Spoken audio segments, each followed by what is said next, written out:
The house on Elm Street had always been a mystery to the people in the small town of Millfield. The mansion had been abandoned for years, and there were rumors that it was cursed. But for a group of teenagers looking for a thrill, the house was the perfect place for a dare. John, Sarah, and Alex had always been thrill seekers, and they decided to spend the night in the abandoned house on Elm Street. They brought sleeping bags, flashlights, and snacks, thinking it would be a fun adventure. But as soon as they stepped inside the house, they knew that they were in for more than they bargained for. The air was thick with dust and the smell of decay. The floors creaked under their feet, and the walls were covered in peeling wallpaper.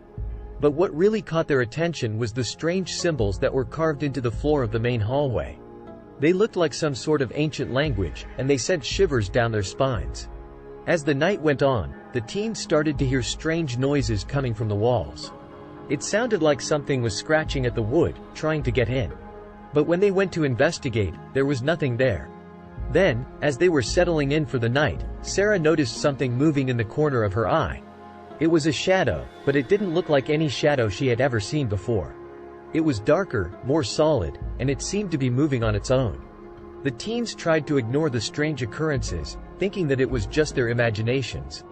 But as the night wore on, things only got worse. The scratching sounds became louder and more persistent, and the shadow in the corner of the room grew larger.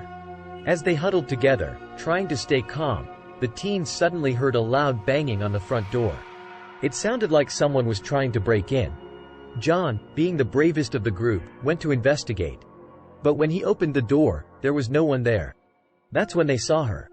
A woman, dressed in white, was standing at the end of the hallway. Her hair was black as coal, and her eyes glowed in the dark. She seemed to be beckoning to them, calling them to follow her.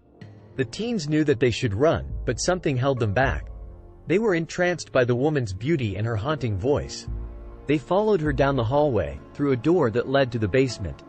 The basement was even more decrepit than the rest of the house. It was dark and damp, with cobwebs hanging from the ceiling. But there was something else down there too. Something that was waiting for them. It was a creature, unlike anything they had ever seen before. It was covered in scales, with long, razor-sharp claws and teeth like knives. The creature let out a guttural growl, and the teens knew that they were in mortal danger. They tried to run, but the creature was too fast. It chased them up the stairs, through the house, and out into the street. The teens were screaming for help, but no one came. They were trapped in a nightmare that they couldn't wake up from. In the end, only one of them made it out alive. John had managed to escape, but he was never the same again. He would wake up in the middle of the night, screaming, reliving the horrors of that night. And even though the house on Elm Street was eventually torn down, the memory of what happened there still haunted the people of Millfield.